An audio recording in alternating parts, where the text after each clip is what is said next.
Baik, adik-adik sekalian, hari ini kita akan melakukan amoniasi pada jerami, ya. Nah, kenapa kok jerami itu perlu diamoniasi? Kita tahu bahwa jerami itu kualitas nutrisinya itu sangat rendah, karena ketika padi itu tumbuh, gitu ya, kemudian dia berbunga mengeluarkan biji, maka nutrisi-nutrisi yang ada di dalam batang dan daunnya itu akan diserap ke biji-bijinya, sehingga yang tersisa di dalam batang dan daunnya itu nutrisi kandungan proteinnya itu tinggal sedikit sekali, sangat minim, gitu ya.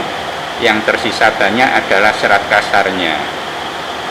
Oleh sebab itu kita perlu menambahkan unsur N, gitu ya. Nah, unsur N di sini bisa kita dapatkan dari urea, ya, dari urea.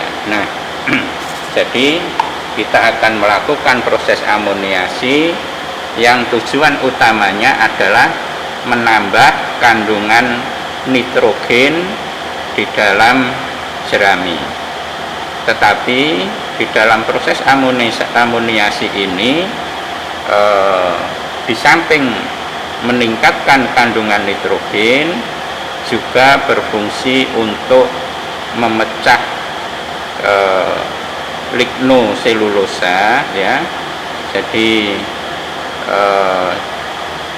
struktur lignoselulosa itu akan pecah, ya, akan pecah atau terjadi proses hidrolisis, ya, sehingga nantinya ketika dikonsumsi oleh ternak, maka enzim-enzimnya itu bisa merasuk di antara sel-sel lignoselulosa, gitu ya, sehingga bisa terjadi proses fermentasi, gitu ya.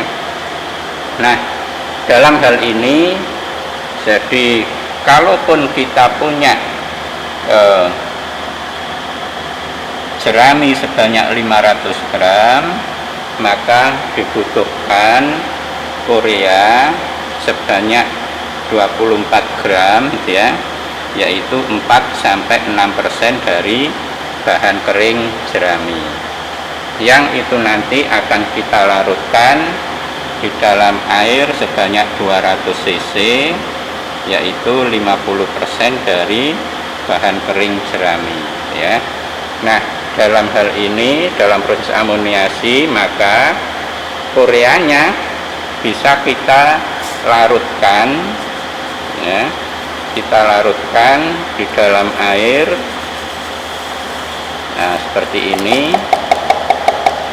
ya.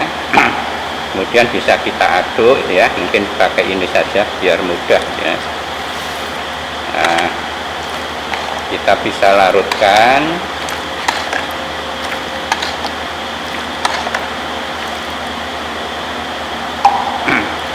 bisa kita larutkan seperti ini sampai ureanya larut, gitu ya.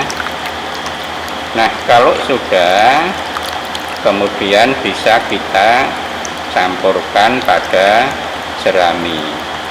Jeraminya perlu kita potong-potong, gitu ya, supaya nantinya proses amoniasi itu bisa berjalan dengan lebih bagus, gitu ya.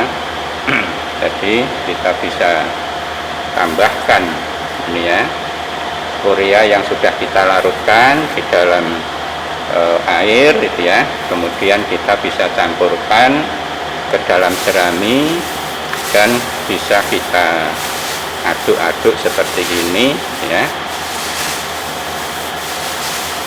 supaya bisa merata, ya, supaya seluruh jerami yang ada itu bisa terkena larutan urea, ya.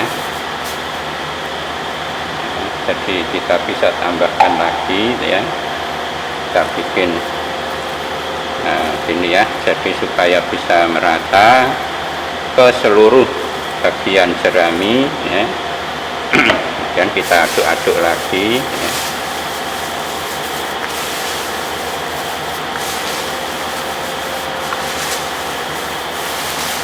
Ini ya, jadi bisa diaduk-aduk secara keseluruhan gitu ya.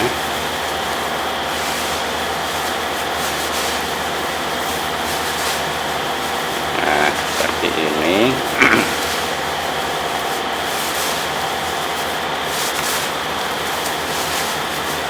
Oke ya, jadi ini adalah bagian dari pemrosesan jerami gitu ya. Pemrosesan jerami supaya kandungan nitrogennya bertambah. Di samping itu juga pencernaannya juga bisa meningkat karena telah terjadi proses hidrolisis gitu ya. Hidrolisis basa, di mana dalam hal ini yang digunakan sebagai bahan kimia basanya adalah urea ya. Kita juga bisa menggunakan basa-basa yang lain, misalnya menggunakan NaOH, menggunakan CaOH gitu ya. Nah, salah satunya adalah bisa menggunakan urea gitu ya. Urea juga bisa digunakan, dan keuntungannya kalau kita menggunakan urea adalah di sini nanti nitrogennya itu bisa meningkat gitu ya. Nah, kalau sudah tercampur merata seperti ini, kita bisa masukkan ini ke dalam plastik ya. Bisa dimasukkan ke dalam plastik ya. Ya, ini nanti bisa masukkan ke dalam plastik, kemudian disimpan ya. Untuk proses amoniasi ini tidak perlu dibuat anaerob gitu ya. Yang penting tertutup rapat gitu ya, sehingga ureanya tidak menguap ya. Nah, supaya kuat amoniaknya itu nantinya masih tetap di dalam jerami ya, masih tetap dalam jerami sehingga bisa terikat di antara sel-sel jerami. Demikian proses amoniasi sudah selesai gitu ya.